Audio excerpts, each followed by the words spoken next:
حضرت سیدنا عائشہ صدیقہ رضی اللہ تعالیٰ عنہ بیان کرتی ہیں، اور لطف کی بات یہ بھی بخاری میں موجود ہے۔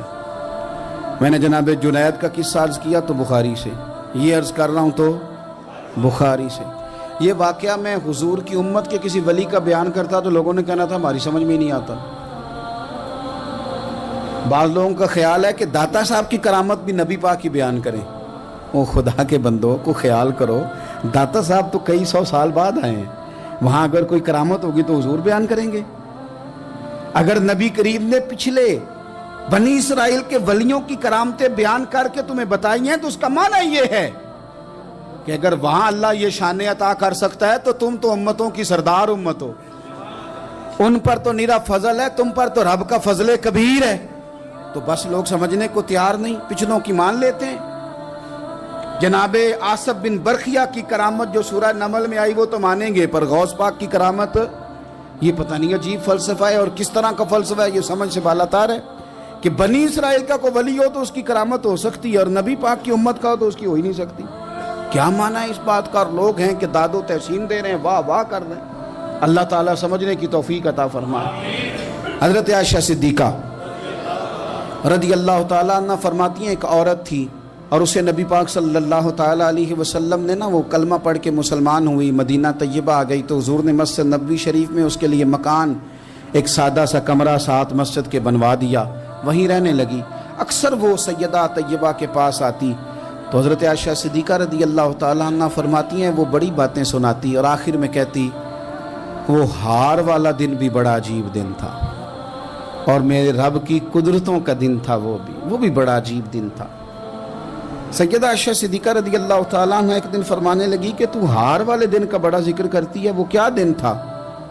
تو خاتون کہنے لگی اماں جی وہ دن تھا جب میرے رب پر بھروسہ اور مضبوط ہو گیا، جس دن میرا اپنے رب پر توکل اور بڑھا، میرے ایمان میں یقین میں اور پختگی آئی۔ کہنے لگی میں ایک گھر کی کنیز تھی، نوکرانی تھی، اس گھر میں ایک بچی تھی جس کے پاس سونے چاندی ہیرے جواہرات کا ہار تھا۔ اس زمانے میں چمڑے کے اوپر لوگ ہیرے جواہرات لگاتے تھے، کئی دفعہ سرخ رنگ کے چمڑے پہ لگائے جاتے تھے، وہ بچی پہنتی تھی تو کہتی ہوں بچی کے اس نے اتار کے رکھا یا اس سے گرا وہ ہار تو چیل اسے اٹھا کے لے گئی گوشت سمجھ کے، اور میرے سامنے اٹھا کے لے گئی۔ گھر والوں نے مجھ سے پوچھا، یہ بخاری میں موجود ہے، گھر والوں نے پوچھا مجھ سے کہ وہ ہار کہاں ہے، تو میں نے کہا چیل اٹھا کے لے گئی۔ گھر میں کچھ چوری ہو جائے تو سب سے پہلا الزام کس پہ لگتا ہے؟ ملازمین پہ۔ کہتے انہوں نے مجھے بڑا مارا، بڑی تکلیف تھی، حتیٰ کہ میری شرمگاہ تک کی تلاشی لی، میری عزت اتنی خراب کی میں بتا نہیں سکتی۔ میں نے اپنی زندگی میں ایک واقعہ دیکھا، ایک امیر گھر میں چوری ہو گئی، ملازم کو اتنا مارا کہ وہ چارپائی پہ پڑ گیا، پولیس والوں سے اتنی مار پروائی گئی کہ وہ بیچارہ چارپائی پہ پڑ گیا، اور پھر وہ اتنا بیمار ہوا، اور کچھ دنوں کے بعد پتہ چل گیا کہ چور تو اپنا بیٹا ہے ان کا، پھر اس کا انتقال ہو گیا۔ اب وہ سیٹھ صاحب اور گھر والے آ کے مرنے والے کے کان میں معافیاں مانگ رہے ہیں، کان میں۔ تو میں نے ان سے پھر کہا تھا کہ یہ تو اب چلا گیا ہے، تمہارا زور چلتا تھا نا تو تم نے قانون خریدا، اور تم نے اسے جتنا ہو سکا تم نے اسے مار پڑوائی، تمہارے پاس جو عدالتیں تھیں تم نے وہاں کارروائی کی، اب ایک عدالت قیامت کے دن لگے گی۔ یہ کمزور تھا نا، کچھ کر نہیں سکا۔ میرے نبی پاک صلی اللہ علیہ وسلم نے فرمایا سن لو، اگر سینگ والی بکری نے بغیر سینگ والی بکری کو تکلیف دی ہوگی نا تو قیامت کے دن اسے بھی بدلہ دینا پڑے گا کہ تیرے پاس سینگ تھے اور تو نے اسے مارا تھا۔ وہ خاتون عرض کرتی ہے سیدہ عائشہ کی خدمت میں کہ مجھے بڑا مارا، مجھے تکلیف دی، میں کہہ رہی تھی کہ میرے سامنے چیل لے گئی ہے پر وہ نہیں مان رہے تھے، اماں جی انہوں نے مجھے بڑا مارا۔ حضرت عائشہ صدیقہ کہتی ہیں پھر کیا ہوا؟ کہنے لگی اماں جی جب کوئی میرا مددگار نہ رہا، مجھے تکلیف دے رہے تھے، رسوا کر رہے تھے، تو میں نے اپنے رب سے مدد چاہی، میرے رب کی طرف میں نے توجہ کی، میں نے کہا مالک اب تو ہی میرا مددگار ہے۔ کہتی ہے وہ مجھے مار رہے تھے تو وہ چیل جو ہار لے گئی تھی وہی لے کے واپس آ گئی، اور ہمارے سروں کے قریب لا کے اس نے جب اس ہار کو پھینکا وہ مجھے چھوڑ کے سائیڈ پہ ہوئے،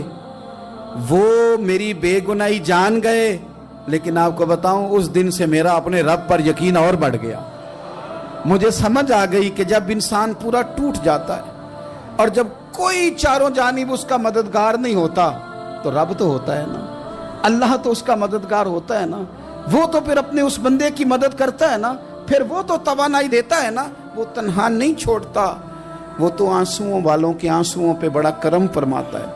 وہ تو قسم پرسی میں آ جاتا ہے، اس کی رحمت بڑھ کے استقبال کر لیتی۔ تو بھائی جب آپ پر اللہ کی حکمت کے تقاضے پورے ہونے لگیں اور زندگی میں کبھی کوئی ایسا وقت آئے کہ آپ محسوس کریں کہ تنہا رہ گئے ہیں اور کئی اپنے بھی مخالفین کی جماعت میں نظر آنے لگے ہیں، تو اس وقت پھر دل، روح، زبان اور ذہن کو یکجا کر کے سمجھ لینا کہ جب ساری دنیا ساتھ چھوڑ جاتی ہے تو رب کی رحمتیں اس وقت بھی ساتھ رہتی ہیں، اور اللہ کی مدد اس وقت بھی بندے پہ کرم نوازی کرتی ہے۔